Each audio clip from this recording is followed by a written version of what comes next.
Hello class 9th वालों, कैसे हो आप लोग। आज मैं लेके आया हूं आपकी एसएसटी के मोस्ट इंपॉर्टेंट क्वेश्चन बच्चों। ठीक है, चैप्टर का नाम है इंडिया साइज एंड लोकेशन। इसके 10 मोस्ट इंपॉर्टेंट क्वेश्चन बताऊंगा। इसके बाहर आपका बिल्कुल भी कुछ नहीं जाने वाला है ना, मतलब इसको कर लिया तो आपका काम हो जाएगा जोरदार, पूरे नंबर आ जाएंगे भैया आपके। ठीक है, तो देखो सबसे पहला सवाल है, name those state of India which have the tropic of cancer passing through them, है ना। तो कौन कौन सी स्टेट है जहां से ट्रॉपिक ऑफ कैंसर निकलता है। तो सबसे पहले नंबर पर आएगा हमारा राजस्थान, है ना। दूसरे नंबर पर आएगा गुजरात, फिर है मध्य प्रदेश, फिर छत्तीसगढ़, फिर झारखंड, फिर वेस्ट बंगाल, त्रिपुरा और मिजोरम बेटा। ठीक है, तो ये स्टेट हैं जहां से हमारा ट्रॉपिक ऑफ कैंसर निकलता है। ये मोस्ट इंपॉर्टेंट क्वेश्चन है, एग्जाम में आने ही वाला है ये। ठीक है, इसके बाद में फिर हमारा दूसरे नंबर का सवाल आता है कि what is the importance of Suez canal. क्या कि सुएज कैनाल का क्या इंपॉर्टेंस था। तो देखो क्या था कि जैसे ये हमारा इंडिया है ना, अब यहां से मान लो कि कोई एक जहाज लेके निकला और उसको यूरोप जाना है, तो पहले क्या हो रहा था कि वो ऐसे घूम के ऐसे यूरोप जाता था। ठीक है, अब क्या है ना, यहाँ बीच में एक शॉर्टकट भी है, बस वो रास्ता बंद था। तो ये जो शॉर्टकट है ना, इसको बोलते हैं सुएज कैनाल। अब जब इसको खोल दिया गया ना, तो शॉर्टकट के थ्रू फिर वो यहाँ पहुंच जाता था। जब वो ऐसे शॉर्टकट से जा रहा था, सुएज कैनाल से होके जा रहा था, तो क्या हो रहा था कि किलोमीटर कम पड़ रहे थे, ऑब्वियस सी बात है। तो 7000 किलोमीटर जो है वो कम पड़ रहे थे भैया वहां पर। ठीक है, ये फायदा है इसका। अब सोचो यार, किलोमीटर कम पड़ेंगे तो फ्यूल बचेगा, है ना, ट्रांसपोर्टेशन ज्यादा होगा, व्यापार अच्छा होगा, बहुत सारे फायदे हो जाते फिर इससे। ठीक है, the opening of the Suez canal reduce the distance from India to Europe by 7000 kilometre. समझ आया। ठीक है, उसके बाद तीसरे नंबर का सवाल है, name the country which are larger than India. ऐसी कौन कौन सी कंट्री है जो कि इंडिया से बड़ी है, एरिया वाइज पूछ रहे हैं। तो भैया सबसे पहले नंबर पे आता है Russia, Canada, USA, China, Brazil और ऑस्ट्रेलिया। ये कंट्रियां हैं बेटा जो इंडिया से एरिया वाइज जो है वो बहुत बड़ी है। समझ में आया, पॉपुलेशन के हिसाब से बात नहीं कर रहे हैं, एरिया के हिसाब से बात कर रहे हैं, है ना। फिर क्वेश्चन नंबर 4 आता है, how has land routes contributed in the exchange of ideas and commodities since ancient time. मतलब पुराने टाइम से ही जो रूट्स थे, है ना, जो रास्ते हैं, वो भैया क्या क्या फायदे पहुंचा रहे थे, व्यापार में किस तरीके से फायदे पहुंचाते थे। तो देखो पहले समय में जो रास्ते होते थे ना, जहां से जिस रास्तों से बिजनेस होता था, उनको बोलते थे एंटिक ट्रेड पास। ठीक है, वहां पे किस किस चीजों का बिजनेस होता था, जैसे उपनिषद वगैरह, मतलब बिजनेस मतलब कौन कौन सी चीजें इधर की उधर गई है ना। तो हमारे यहाँ से उपनिषद गए हैं, रामायण गई है ना, पंचतंत्र गई है, सुनी होगी ना आपने पंचतंत्र की कहानियां, वो गई है। हमने दुनिया को नंबर सिस्टम और डेसिमल के बारे में बताया है। ठीक है, ये सारी चीजें हमने दुनिया को सिखाई है ना। अब जैसे हमने कुछ मसाले वगैरह भी भेजे हैं, जैसे मूसली वगैरह भेजे, ऐसे काफी सारी चीजें भेजी है। ऐसा नहीं है कि हमने सिर्फ भेजा ही भेजा है, हमने बाहर के लोगों से सीखा भी है बहुत कुछ। क्या क्या सीखा है, जैसे ग्रीक स्कल्पचर सीखे हैं, मतलब आज अपने यहाँ जो मूर्ति वगैरह बनती है ना, देखा होगा ना आपने, वो मूर्ति वगैरह कैसे बनते हैं, डोम्स वगैरह कैसे बनते हैं, ये सारी चीजें जो है हमने दूसरे देशों से सीखी भी है। तो ये फायदा मिलता था किस चीज का, लैंड रूट्स का भैया। ठीक है, ऐसा। फिर नेक्स्ट क्वेश्चन आता है, question number 5, describe the location of India. India की लोकेशन को डिस्क्राइब करो। तो देखना जरा, बहुत मजेदार तरीके से समझ में आएगा कि ये है हमारा इंडिया। ठीक है, अब देखो क्या है कि अगर मैं इस इंडिया के नीचे और ऊपर दो ऐसे लेटी हुई लाइन खींच लूं, लेटी हुई लाइन है इसलिए मैंने बोल दिया लेटीट्यूड, लेटी हुई से समझ लेना, लेटी मतलब लेटीट्यूड। ठीक है, ऐसा। और दो ऐसे में यहां से ध्यान से समझो। अच्छा देखो, लेटी हुई लाइन खींच ली, अब नीचे वाला जो कोऑर्डिनेट है इसको मैंने बोल दिया 8 डिग्री 4 मिनट। क्या बोला, 8 डिग्री 4 मिनट। और जो ऊपर वाला है इसको मैंने बोला भैया 37 डिग्री 6 मिनट नॉर्थ। समझ में आया, ऐसा। फिर मैं ऊपर से नीचे दो लाइन खींचूं, इनको मैं बोलूंगा लॉन्गिट्यूड। क्या बोलूंगा, लॉन्गिट्यूड बोलते हैं इनको। और वो कितना होता है, 68 डिग्री 7 मिनट ईस्ट से लेकर यहां पर जो है 97 डिग्री 25 मिनट ईस्ट तक, ये इसका लॉन्गिट्यूड है बेटा। ठीक है, तो क्या बोला है इंडिया की लोकेशन के लिए कि lies entirely in between the latitude, देखो अच्छे से सीख लो, lies entirely in between latitudes 8 degree 4 minute north से 37 डिग्री 6 मिनट नॉर्थ। मतलब 8 डिग्री, यहां से देखो 8 डिग्री 4 मिनट नॉर्थ से 37 डिग्री 6 मिनट नॉर्थ तक। दूसरी बात क्या बोली, लॉन्गिट्यूड कहां से कहां है, 68 डिग्री 7 मिनट ईस्ट से 97 डिग्री 25 मिनट ईस्ट से, है ना। ये यहां से लेकर यहां तक का ये इसका लेटीट्यूड है और ये लॉन्गिट्यूड है। समझ में आया। इसके बाद में क्या बोल रहे हैं, divided by tropic of cancer 23 degree 30 minute north in almost two equal part, मतलब हमारा इंडिया जो है बराबर 2 भागों में बढ़ जाता है। और कौन बांट देता है? ट्रॉपिक ऑफ कैंसर बांटता है बेटा, ट्रॉपिक ऑफ कैंसर, है ना। इसको क्या बोलते हैं बताओ? कर्क रेखा, आपने सुना हो कभी, है ना, हिंदी में इस तरीके से कहीं पढ़ा हो आपने, ट्रॉपिक ऑफ कैंसर, ठीक है। In south east Andaman and Nicobar island lie in bay of Bengal, है ना। अब इसमें क्या है देखो, ध्यान से समझो, ये साउथ वाला है, ये नॉर्थ है ना, फिर ये साउथ रीजन, फिर ये ईस्ट आ गया और ये वेस्ट आ गया, है ना। तो ये साउथ और ये ईस्ट, मतलब इस तरफ जो है यहाँ पर कौन है? बे ऑफ बंगाल है। कौन है बेटा यहाँ पे? यहाँ पर इस तरफ बे ऑफ बंगाल है और इस तरफ अरेबियन सी है बेटा, ठीक है। क्या है? अरेबियन सी है, जिसमें जो है लक्षद्वीप आइलैंड और अरेबियन सी आ जाता है। क्लियर है? ये हो गया भैया हमारा पूरा इसका लोकेशन। तो ये समझ में आया। और यहाँ से लेके यहाँ तक की जो लेंथ है वो कितनी है? 3214 किलोमीटर, ये इसकी लंबाई है। और इसकी जो विड्थ है वो कितनी है बेटा? 2933 किलोमीटर है। तो ध्यान रखने की बातें है ना। फिर describe the size of India, कि आखिर इंडिया की साइज के बारे में बताओ। तो देखो सबसे पहला पॉइंट है, total geographical area of India is 3.28 million square kilometre. मतलब हमारा इंडिया कितना बड़ा है सोचो आप, 3.28 मिलियन स्क्वायर किलोमीटर, इतना बड़ा एरिया है हमारे पास में, ठीक है। ऐसा समझे आप लोग। दूसरी बात, पूरा ये जो वर्ल्ड है, इस वर्ल्ड का 2.4% हिस्सा, जैसे पूरा वर्ल्ड है, और इसका 2.4% हिस्सा किसके पास है? इंडिया के पास है। इतना एरिया हमने कवर कर रखा है धरती का, ठीक है। ऐसा India is the 7th largest in the world in terms of area. याद रखना, इंडिया का नंबर कौन सा नंबर आता है? 7th लार्जेस्ट टर्म आता है बेटा, ठीक है। The land border of the India is about 15,200 kilometre. अब इस बात का क्या मतलब है अभी बताता हूं। देखो जैसे ये इंडिया है, अब इस इंडिया में आप देखो ये वाला हिस्सा जो है, ये जो यहाँ पे बना हुआ है, ये सब लैंड है बेटा, जमीन है। क्या है ये सारी की सारी जमीन है, इसलिए इसको बोलते हैं लैंड एरिया, है ना। तो इससे लगी हुई जो बॉर्डर है, ये जो बॉर्डर दिख रही है, इसको हम बोल देते हैं लैंड बॉर्डर। पता है, ये जो मैंने डार्क करके दिखाई है, ये लैंड बॉर्डर है। अब ये कितनी दे रखी है पता है? ये होती है 15,200 किलोमीटर। कितनी है लैंड बॉर्डर? 15,200 किलोमीटर की, ठीक है। अब एक और देखो आप, यहाँ पे इंडिया जो है ये समुद्र के किनारे किनारे भी दिख रहा है, ये वाली जगह, ये जो मैंने डार्क करी है, ये है ना।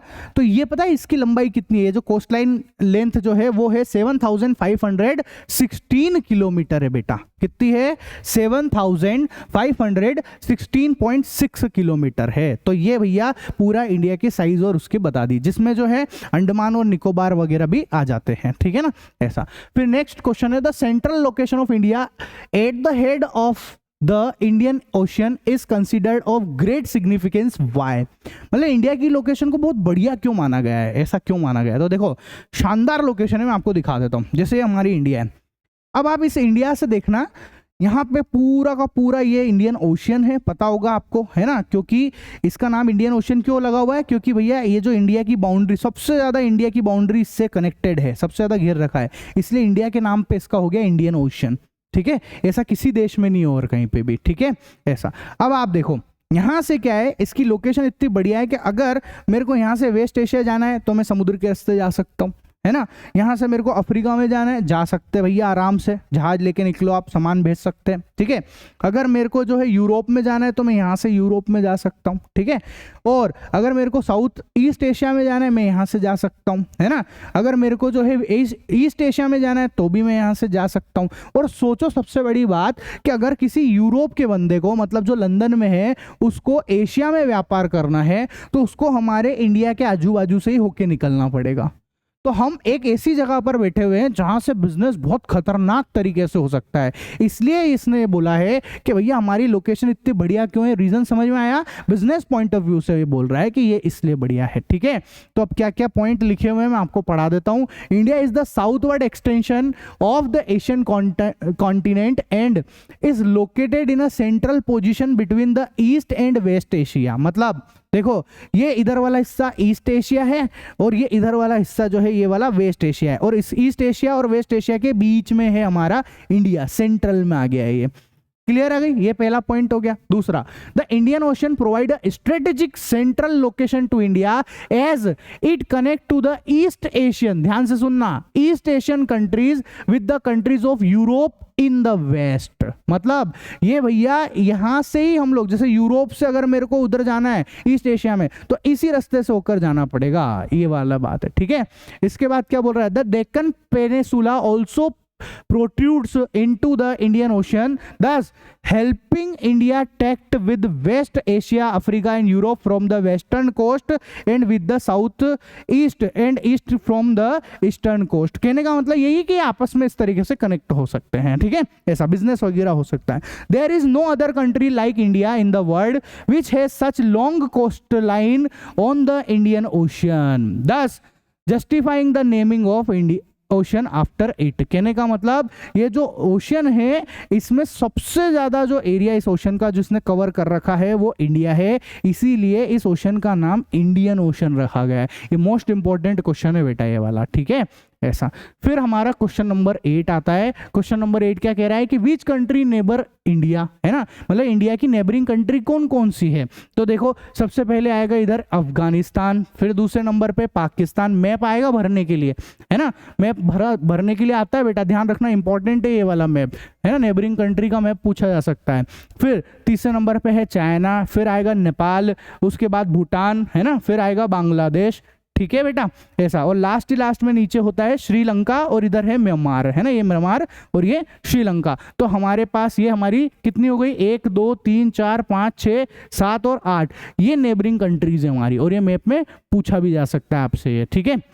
इसके बाद 90 नंबर का क्वेश्चन है, the sun rises 2 hours earlier in the Arunachal Pradesh then in Gujarat. In spite of this fact, all the watches show the same time. Why?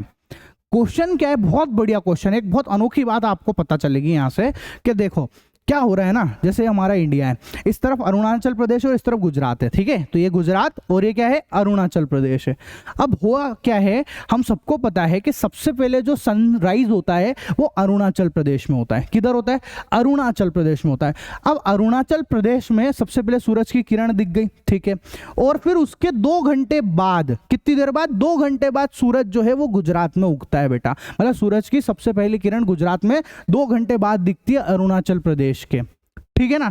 अब इस हिसाब से तो सोचो कि मान लो अरुणाचल प्रदेश में 5 बज रही है और 5 बजे सनराइज हो गया है, तो फिर यहां पर तो जो है हमको कितने बजे देखने को मिलेगा, 7 बजे जो है सनराइज होते हुए दिखेगा। इस हिसाब से तो घड़ी जो है हर जगह अलग अलग होनी चाहिए, फिर तो इंडिया के अंदर हर जगह पे जो है टाइमिंग अलग अलग होना चाहिए, पर ये तो बहुत बड़ी प्रॉब्लम हो जाएगी अगर इंडिया का टाइमिंग सब अलग अलग हो जाएगा, फिर चीज़ें कैसे मैनेज होगी, ट्रेनें कैसे चलेगी, हवाई जहाज कैसे चलेंगे, सब प्रॉब्लम हो जाएगी। तो इस प्रॉब्लम से बचने के लिए क्या हुआ कि देखो ना इधर वाली चीज ली ना इधर वाली, है ना, क्या है कि बीचों बीच में, जैसे है ना यहाँ पर बीचों बीच में एक स्टैंडर्ड मेरिडियन लाइन निकलती है, ठीक है, स्टैंडर्ड मेरिडियन लाइन निकलती है जिसको हम, जो कितने, उसकी लोकेशन क्या है, 82 डिग्री 30 मिनट ईस्ट से, ठीक है, इस जगह से निकलती है ना, जो कि एक्चुअल में उत्तर प्रदेश के मिर्जापुर से निकलती है। वो सुना आपने कालीन भैया वाला मिर्जापुर, उसी गांव की बात कर रहे हैं अपन, ठीक है, ये वही मिर्जापुर है। हो क्या रहा है कि ये जो मिर्जापुर है ना, इसकी अरुणाचल प्रदेश और गुजरात से जो लोकेशन है वो लगभग इसके बीचों बीच में, ये बीचों बीच में आ रहा है यहाँ पर। तो हमने क्या किया कि एक प्रॉब्लम ऐसी ना हो जाए कि टाइम अलग अलग हो, तो हमने क्या मान लिया कि अरे काम करते हैं कि भैया जितनी यहाँ मिर्जापुर में बजेगी, मतलब जो टाइम मिर्जापुर में होगा, जैसे समझ लो कि मान लो मिर्जापुर के अंदर 6 बजे सूरज की किरण दिखी थी, ठीक है, सनराइज मिर्जापुर में कितने बजे हुआ, 6 बजे हुआ, तो हम ये मान लेंगे कि पूरे भारत देश में भी सेम वही टाइम है और सब दूर 6 बज रही है बेटा, ठीक है। तो किसके हिसाब से उत्तर आया है, किसके हिसाब से बताया जा रहा है, मिर्जापुर के हिसाब से ये सब जवाब आए हैं बेटा, ठीक है, ऐसा। वरना तो पूरे जो है इंडिया का टाइम सब अलग अलग होता, फिर वहां पर समझ में आया पूरा कैसे क्या हो रहा है ये। फिर जो लास्ट क्वेश्चन है हमारा वो है कि why is the difference in the duration of the day and night very little in Kanyakumari while it is not so in the northern part of the country, give specific reason for your answer. बहुत बढ़िया सवाल है, सवाल को अच्छे से समझना। देखो क्या कह रहा है, देखो जैसे समझो कि सूरज है ना, अब यहाँ पे ये हमारी अर्थ है और ये हमारा इंडिया है, ठीक है। ऐसा सवाल ये है कि जो कन्याकुमारी है ना, वहां पे दिन भी 12 घंटे का होता है और रात भी 12 घंटे की होती है, ठीक है। अब सॉरी, कन्याकुमारी में दिन भी 12 घंटे का और रात भी 12 घंटे की। लेकिन जैसे ही आप नॉर्थ रीजन में जाओगे, नॉर्थ पार्ट में बढ़ोगे, नॉर्थ पार्ट का मतलब दिल्ली की तरफ अगर आप बढ़ते हो, ठीक है, कन्याकुमारी इधर साउथ में है, तमिलनाडु में है ना। अब जैसे आप दिल्ली की तरफ बढ़ते हो, नॉर्थ रीजन में जाते हो, तो वहां पता है क्या होता है, वहां पर बहुत बार ऐसा होता है कि दिन, जैसे सर्दियां आती है ना, तो सर्दियों में क्या होता है कि दिन तो हो जाते हैं छोटे और रातें हो जाती बड़ी। सुना होगा, आपको पता होगा अगर आप उस रीजन के हो तो, ठीक है। क्या होता है भैया, ज्यादातर मेरे को लगता है मेरे वीडियो उधर की आप लोग ही देख रहे होंगे, जो अपन नॉर्थ वाले ही देख रहे हैं, हिंदी बोल रहा हूँ ना मैं इसलिए, ठीक है। तो देखो आप देखना अपने यहाँ पे क्या होता है कि सर्दियों के टाइम में जो दिन है ना वो तो छोटा होएगा और रातें बड़ी हो जाती है, मतलब 12-12 घंटे का नहीं होता है, समझ में आ गया ना, टाइम का हेर फेर होता है।